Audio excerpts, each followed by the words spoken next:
Right now on More4, though, the news with Kylie Morris.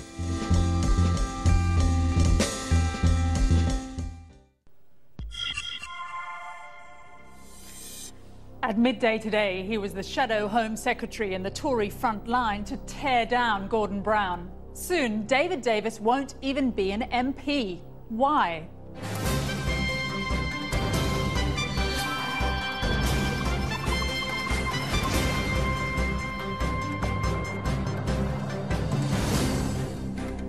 This is More4 News. Also tonight, if we are still a free country, then why aren't you allowed to say what you like about Scientologists? We report on a spate of arrests of anti-Scientology protesters across the country.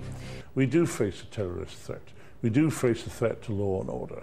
Yet the purpose of law and order is to protect all our liberties.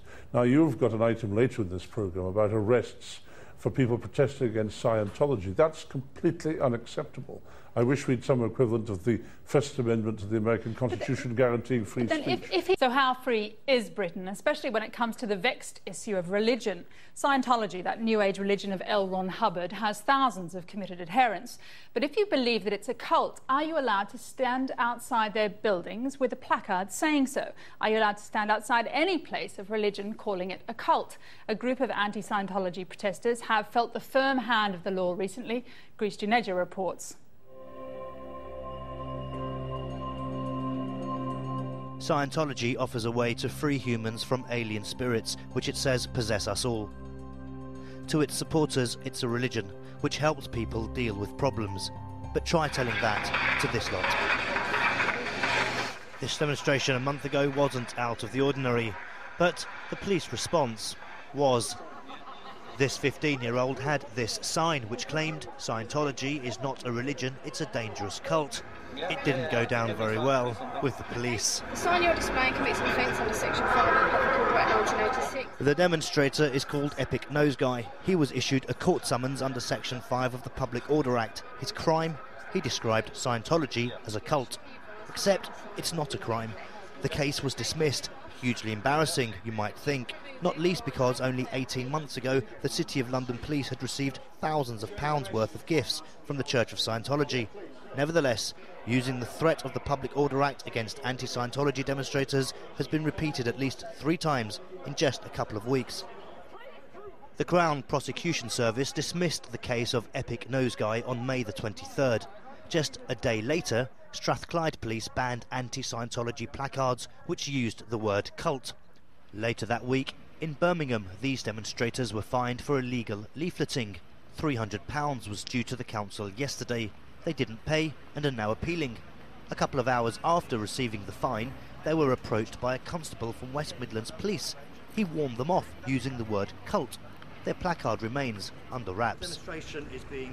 Just 3 days after that, we attended a demonstration in Sussex, and whilst recording a piece to camera, discovered the police were a little edgy. The difficulty with a policing event like this is that no one really knows how many demonstrators will turn up. Could be between 6 or 600. And it's you we've come to talk about, sir. Oh. Basically, I've come to talk about you and the ID card you showed me, so if you'd like to show me that again. By all means. Thank you very much. Press ID for ITN. There are 8 police officers around me. So ITN say they don't know anything about you. Is this definitely you? Yes, it is definitely me. And I think you work for ITN? I think they probably do know quite a bit about me. I've been employed with them for a number of years. Right. This incident seemed odd, as I had introduced myself as soon as I had arrived. It seems a little heavy-handed. We're just round the corner anyway, so... After checking that my colleague and I were who we said we were allowed to continue with our work, which was filming this demonstration. The C word was everywhere. And as for this young man, well, he wasn't about to get an apology from the police like I had had. In fact, the opposite. In case you're wondering, they wear masks because they claim Scientology retaliates against its critics, something the organisation denies. But it's not his mask that's the problem. Put it away, arrest you. You'll get arrested under Section 5. Okay, what is it about this sign in particular, just to clarify? Okay, brainwashing and evil. Okay? Brainwashing and evil. Okay, associating the two, it doesn't matter. I'm telling you. Section 5, you will get arrested unless you put that placard away. Section 5 again. Now. Hang on. Isn't this exactly what happened in the City of London with Epic Nose Guy? But this teenager knows all about how the Crown Prosecution Service dismissed that case. Surely he won't put his sign away. So he threatened to arrest me if I didn't take the sign down immediately. On the grounds that? On the grounds of the words brainwashing and evil. Obviously we can use the word cult now, as has been proved by the Crown Prosecution Service dismissing the case.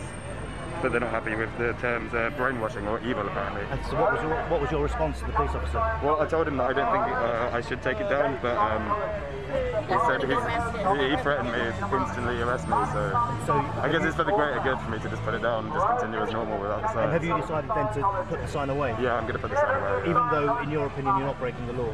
No, I mean, if they're going to be like that. It seems being threatened with Section 5 works. Section 5 is part of the Public Order Act. It says a person is guilty of an offence if he displays a sign that's threatening, abusive or insulting near a person likely to be caused harassment, alarm or distress. Police in Edinburgh recently gave the use of the term cult the all clear. An expert on law and religion agreed that words on placards shouldn't normally come under the Act. They would have to actually intimate a threat of violence, because otherwise there is no threat to public order. And the Public Order Act is there not to protect people from being offended, it's to protect public order. But former officers say the police must use whatever means they can to protect the public. The European Court of Human Rights talks about a right to life. The European Court of Human Rights also talks about a freedom of speech. Sometimes the two can clash, and that makes it a very difficult decision. The police will have to decide, will they use their powers under the Public Order Act to take the necessary decision? This isn't always going to be popular, but it's one they have to make, thinking on their feet and with no hindsight. Sussex Police wouldn't discuss their interpretation of Section 5, but asked, for consideration, what do you think the reaction may have been from the Christian community if the sign said Christianity is an evil, brainwashing cult, and 40 masked protesters were putting this view forward? Would they have been harassed, alarmed or distressed? Possibly, probably. Those masks again. In case you're wondering, the protest group calls itself Anonymous and is styled on Alan Moore's legendary comic V for Vendetta, later turned into a film. Set in a post-nuclear world, V is a revolutionary on a mission to bring down the government. Anonymous began as an online collective, now they want to bring down Scientology. They've appointed themselves guardians of free expression on the web. Why don't they tell their followers when they're getting in, this is what they're getting into? Most UFO cults are quite proud of being UFO cults. But they're not alone in accusing Scientology of brainwashing new recruits, something the Scientologists hotly deny. And for the police and legal profession, this issue is bigger than Scientology. It's another skirmish in the battle over how to police Britain's faith communities and those who oppose them.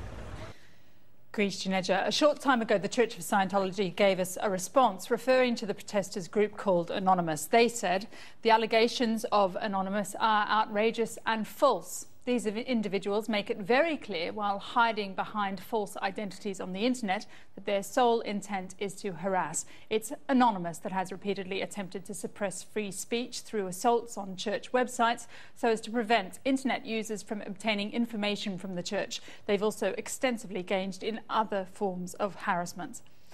Coming up on More4 News, forced marriage among Muslims is at crisis levels. The words not of Islamophobes, but of a panel of senior Muslim clerics.